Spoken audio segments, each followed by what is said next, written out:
Olá, segundo ano, tudo bem com vocês? Hoje, quarta-feira, dia 28 do mês de outubro de 2020, nós vamos dar continuidade ao nosso aprendizado de ciências, né? Para isso, abram a apostila de ciências na página 168. Vocês se lembram que na última aula nós começamos a estudar sobre a floresta amazônica? Sim, né? Vocês já ouviram falar da floresta amazônica, né? Ela é um dos mais conhecidos ambientes naturais do Brasil, né? É uma grande riqueza natural que nós temos no nosso país. Então, ela é a maior floresta tropical, ela abriga muitas e muitas espécies de animais, de plantas, né? Então, tem uma flora muito rica, uma fauna muito rica, né?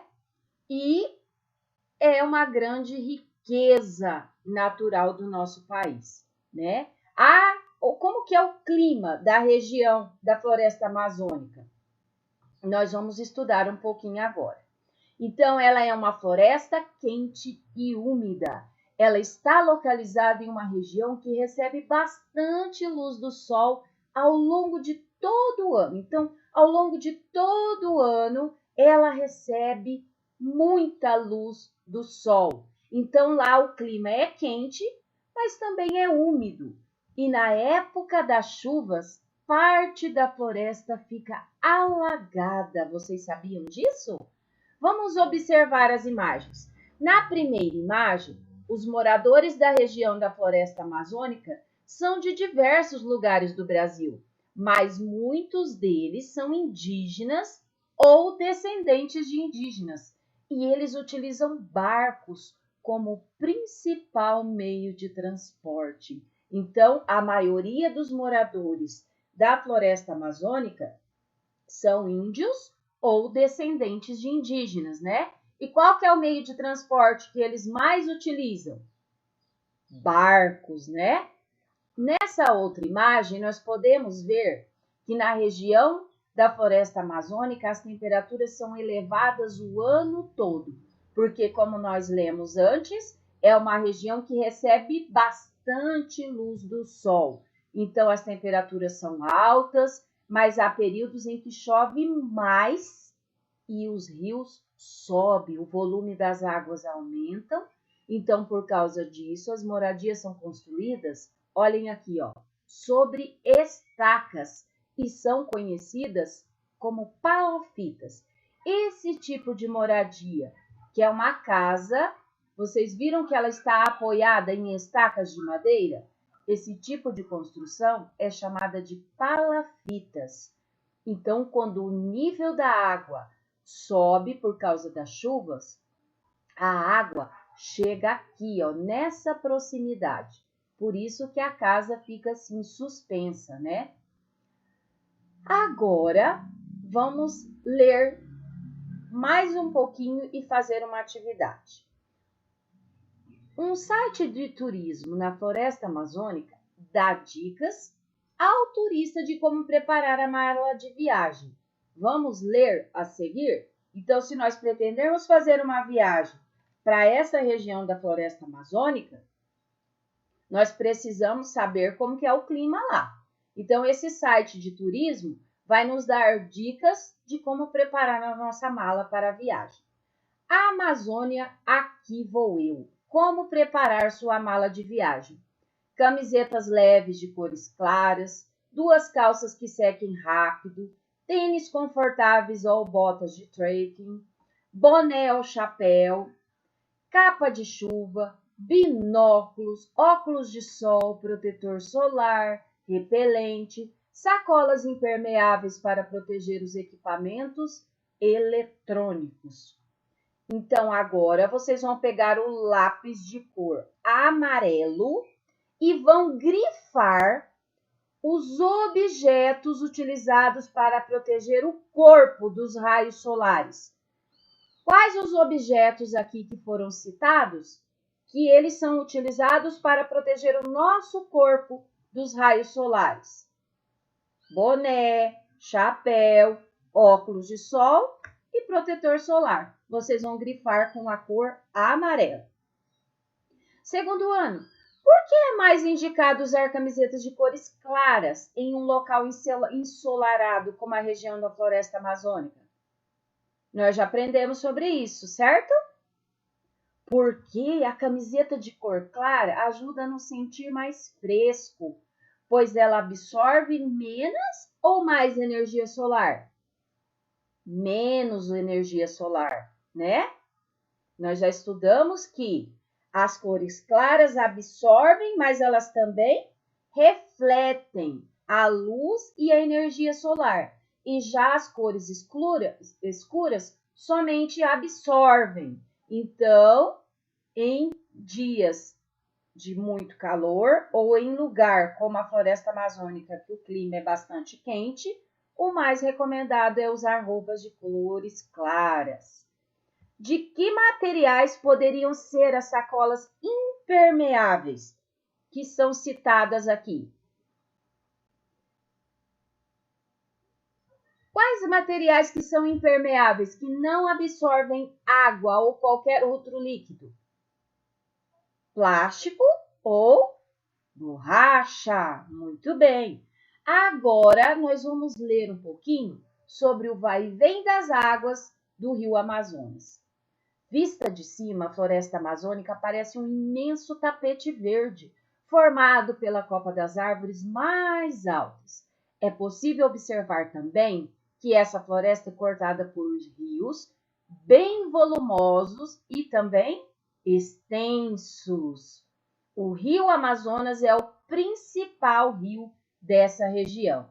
Na floresta amazônica existem dois tipos de ambientes bem diferentes: a floresta de terra firme e a floresta de várzea. Na floresta de várzea, quando o rio enche, a mata fica alagada durante alguns meses. Não são apenas dias, são meses. E a floresta de terra firme, localizada em terrenos mais altos, ela não costuma alagar, porque a água não consegue atingir essa região, porque é uma região mais alta, né? Aqui nós vemos uma região em terra firme e aqui uma região na floresta de várzea. Então, viram a diferença? Percebam a diferença. Aqui na terra firme, na época de cheias, na época de muitas chuvas, a água não atinge as casas. E já na floresta de várzea, a água chega até bem próximo da porta das casas. Por isso que as casas são construídas, né, em cima de estacas de madeiras, que são chamadas de moradias palafitas. Agora, na página 170, vamos ler sobre a várzea. O que é a várzea? A várzea é um ambiente que alaga durante o período do ano. Na floresta de várzea, as árvores conseguem sobreviver mesmo com as raízes debaixo da água. Já pensou? Olhem como a natureza é perfeita. Por vários meses essa região vai ficar alagada, mas mesmo assim as árvores, as plantas continuarão vivas. Elas conseguem sobreviver. Aqui nós podemos ver um esquema mostrando como parte da vegetação fica encoberta pela água da várzea, né? Olhem os peixinhos nadando ali. Quando o rio enche, alguns animais terrestres, como a onça-pintada, sobrevivem nos galhos das árvores, alimentando-se de outros animais ou dos frutos e também de sementes. Então, a onça também tem que se adaptar nesse período de cheias, né? Na época da cheia dos rios, as árvores dão frutos e sementes, pois assim as sementes podem ser levadas pela água para nascerem em outros lugares. Olhem só que maravilha! Quando a altura do rio diminui, a paisagem da várzea, que antes estava alagada, muda completamente. Esse é o momento em que as plantas voltam a crescer com mais força, os animais aquáticos que estavam no interior da floresta retornam ao leito principal do rio e os terrestres que estavam na copa das árvores ou haviam partido para outros lugares começam a retornar para o chão da floresta. Esse também é o momento em que as sementes trazidas pelas águas iniciam sua germinação. A natureza, segundo Ano, pensa em tudo. Vejam só, essa primeira situação ela é vivida dos meses de fevereiro a julho, que é o período da cheia do rio. Já essa situação número 2 é vivida dos meses de agosto a janeiro, é o período da seca do rio. Então, essas imagens pertencem a Na Comunidade Eu Aprendo, Conservando o Nosso Ambiente. É de Claudionei da Silva Guimarães. Está disponível no site mamiraua.org.br. Instituto do Desenvolvimento Sustentável Mamirauá.